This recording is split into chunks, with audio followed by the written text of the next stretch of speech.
pour ramener les enfants d'Israël vers lui.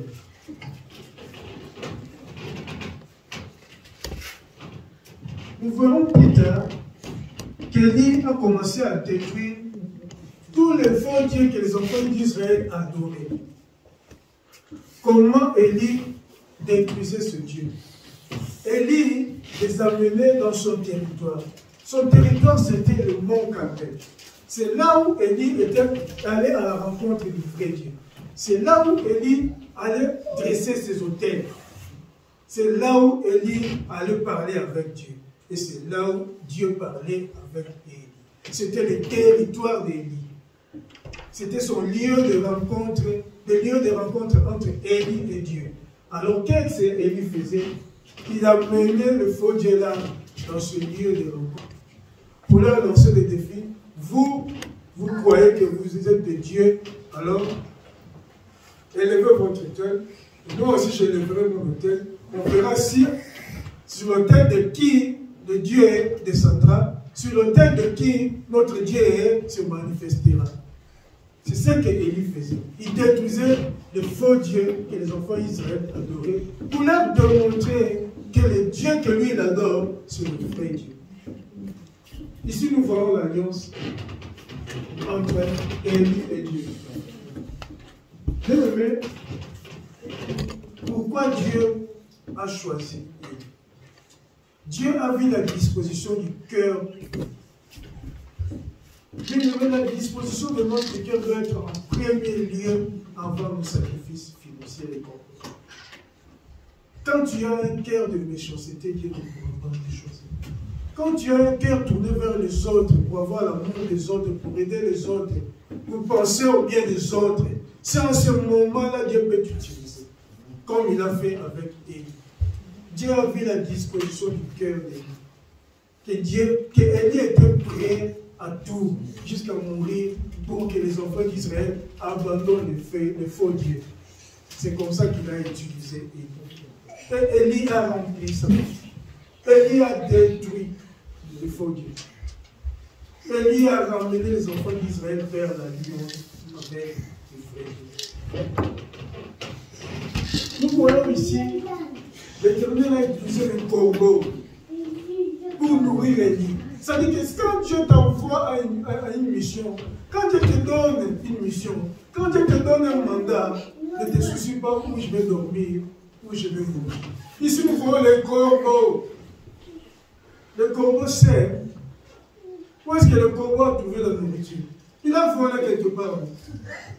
Il a pris chez quelqu'un d'autre pour le donner à elle. Parce que le corbeau ne travaille pas, il ne sème pas, il dort là sur les arbres. Où est-ce qu'il a trouvé cette nourriture pour donner à elle? Il a volé quelque part. Il a pris. Donc, Dieu a nourri Élie par le corbeau. À travers le corbeau, Dieu a nourri Élie. Donc quand Dieu t'a donné un mandat, ne te demande pas comment je vais faire. Ne te demande pas comment je vais manger. Ne te demande pas comment je vais dormir. Si tu es dans la droiture, si tu es marché dans la sécurité, et il va pouvoir tout cela. C'est ce qu'il a fait avec Élie.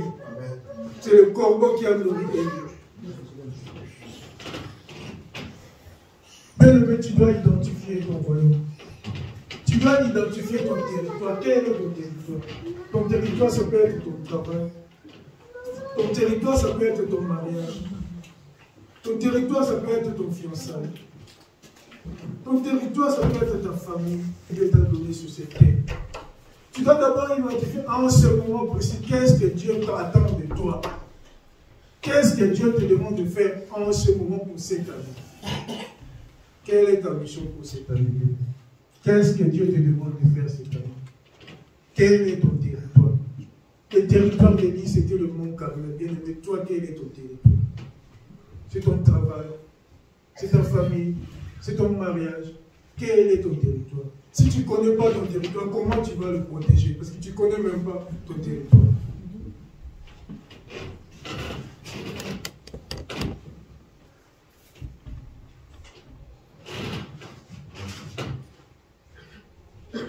La qualité de nos alliances est fonction de la qualité de notre relation avec Dieu.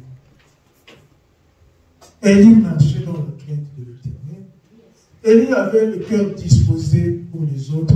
Élie avait un cœur disposé pour sauver les enfants d'Israël. C'est comme ça que Dieu l'utilisait. C'est comme ça qu'il ne se souciait même pas à manger. Dieu utilisait même les corbeaux pour lui donner la nourriture. Donc la qualité de notre alliance dépend de la qualité de notre relation avec le Seigneur. Comment tu traites avec ton Dieu? Est-ce qu'il a un premier point? Est-ce que c'est son travail qui est... C'est ton travail qui est au premier point? Est-ce que c'est ton mariage qui est au premier point? Tu dois identifier cela. Qu'est-ce qui est priorité pour toi?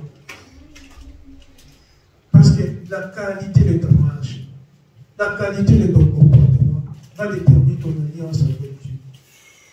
Parce que Dieu peut te donner un mandat et au cours de la mission, avant la fin, il voit que tu te détournes dans ton comportement, il choisit quelqu'un d'autre. Il a fait avec Moïse. Il a fait avec Moïse. La qualité de ta relation avec Dieu déterminera la qualité de ton alliance avec le Seigneur.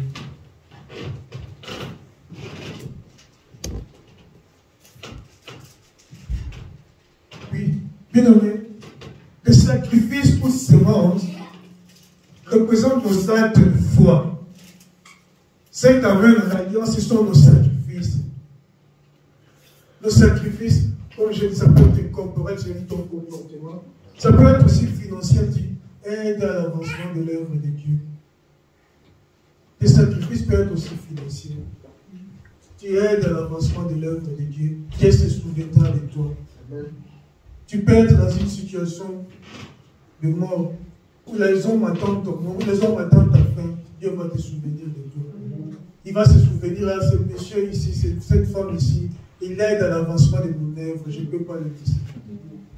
Bien aimé, quand tu marches avec Dieu, quand tu marches dans la crainte de Dieu, quelle que soit la situation, Dieu ne me laissera pas qu'on puisse t'humilier. Il va tout faire pour te montrer qu'il est avec toi. Parce qu'il sait que tu fais ta part. Quand tu fais ta part dans l'alliance, Dieu fera toujours sa part parce qu'il est fidèle. La Bible déclare qu'il est fidèle. Et il le demande dans la vie de chacun. Qui n'a pas encore vu la fidélité de Dieu? En tout cas, si toi tu n'as pas encore vu la fidélité de Dieu, moi je l'ai expérimenté à plusieurs fois. Si tu fais ta part, il fera toujours sa part. Si tu fais ta part, tu crois que tu fais ta part, mais tu ne vois pas de solution, tu dois t'interroger. Est-ce que réellement tu fais ta part? Parce que lui, il est fidèle. Peut-être que tu es dans des choses inutiles parce que tu n'as pas identifié ton territoire. Tu dois identifier ton territoire. Tu dois identifier qu'est-ce que Dieu attend de toi.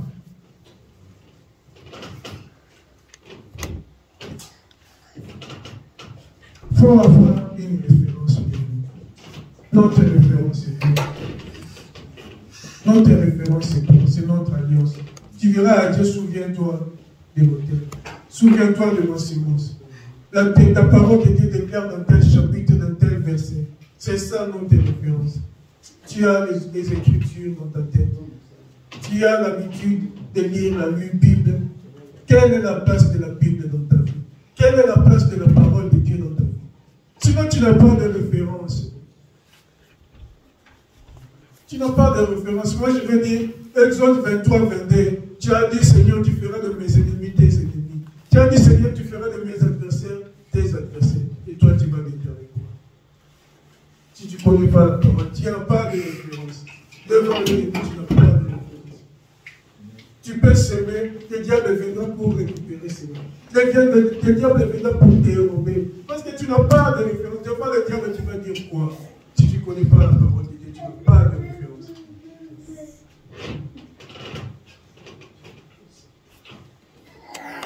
Comment savoir son territoire de vie?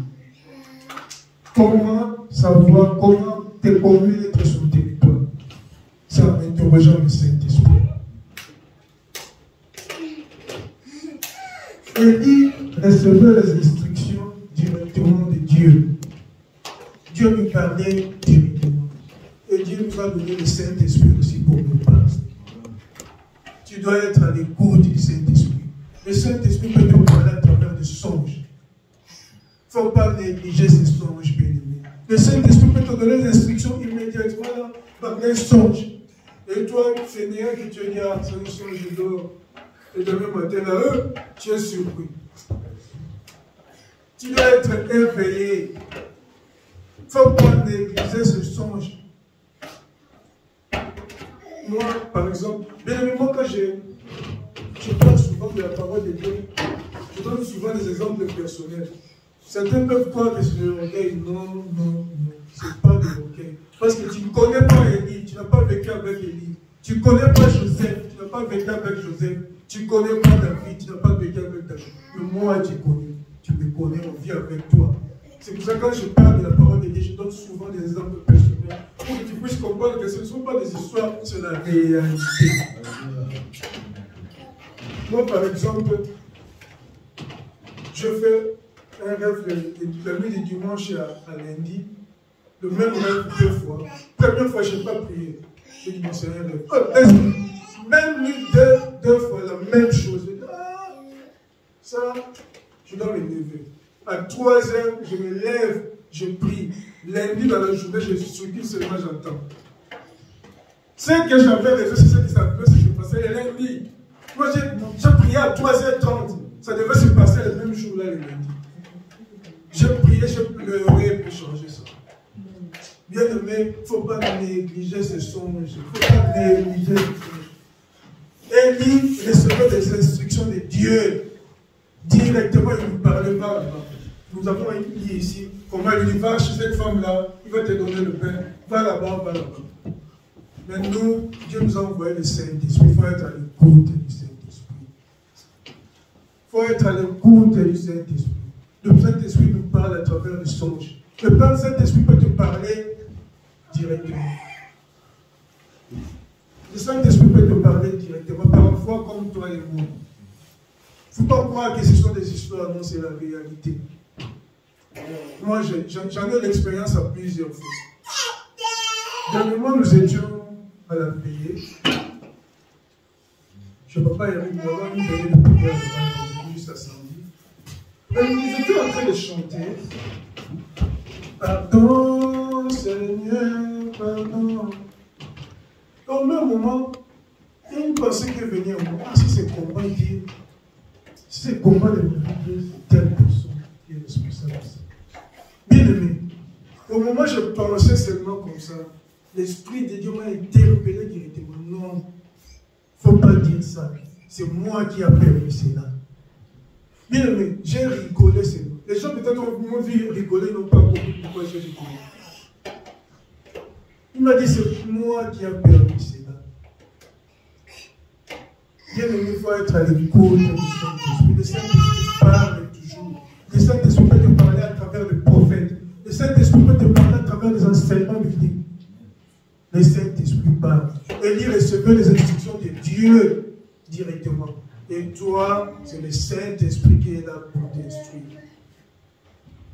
Comment connaître son territoire? Il faut être d'abord à l'écoute du Saint-Esprit. Pour connaître son territoire. Le Saint-Esprit te dira, bats-toi.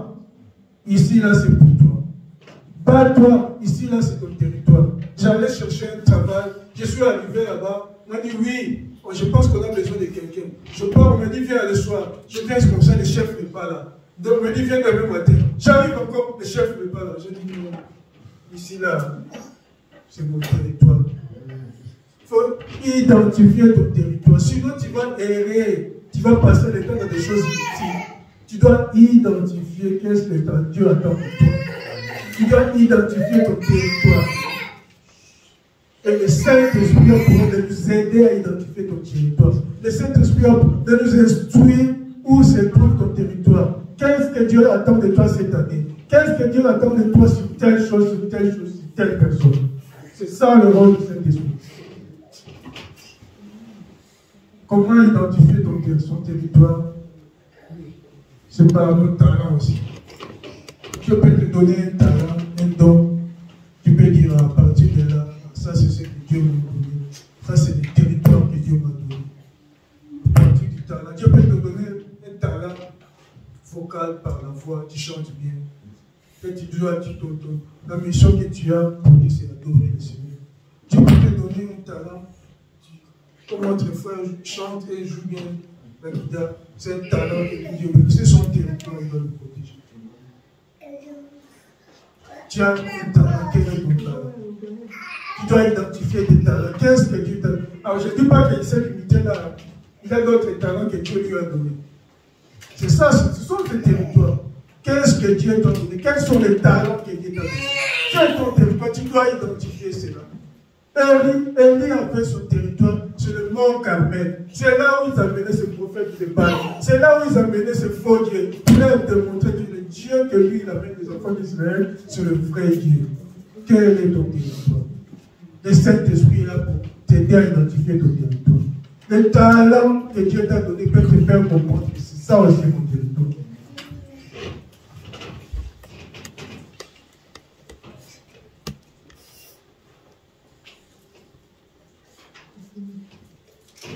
Il y a l'alliance universelle. Nous avons vu comment Dieu a parlé à Noé. Nous avons vu comment Dieu a parlé à Élie. Il y a maintenant l'alliance universelle avec Jésus. Nous pouvons lire dans Hébreux 10, 19.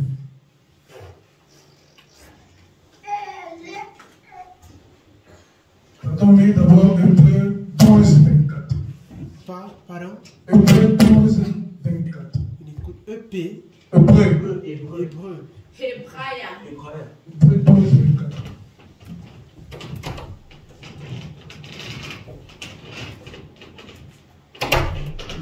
Hébraïa. Ok. Oui, je vois.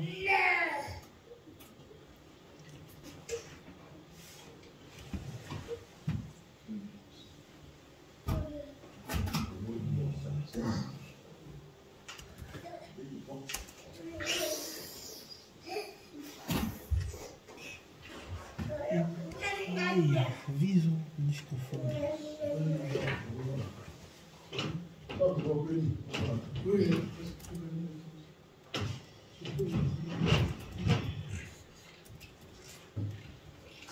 Il lit la parole. Hébreux 12, verset 24. De Jésus qui est le médiateur de la nouvelle alliance et du sang de l'aspersion, qui parle mieux celui d'Abel. Amen. Mais celui qui accepte Jésus-Christ comme Seigneur et Sauveur est lié par la nouvelle alliance. La nouvelle alliance est créée par le sang de Jésus. Le sang de Jésus qui a coulé sur le monde de Golgotha. C'est ça le symbole de la nouvelle alliance. Tu dois rappeler à Dieu ce sang. Dans toutes les situations, tu dois rappeler ce sang. C'est ça la nouvelle alliance. C'est ça l'alliance universelle. Pour tout chrétien, pour tout celui qui a accepté Jésus-Christ. Et ça ne se limite pas à accepter Jésus-Christ. Ça ne se limite pas à accepter Jésus-Christ. Tu dois aller au-delà. Tu dois aller au-delà d'accepter Jésus-Christ comme Seigneur et Sauveur. Tu dois aller au-delà par rapport à ton comportement. Comment tu marches dans ce monde? Parce qu'au fur et à mesure, tu es dans la droiture, le Seigneur permettra aussi. L'alliance rappellera toujours à Dieu parce que tu es dans la droiture. Au fur et à mesure, tu es dans la ligne de Jésus-Christ. L'alliance de Jésus, l'alliance du sang de Jésus rappellera à Dieu. Et celui-là, c'est un co-héritier du Christ.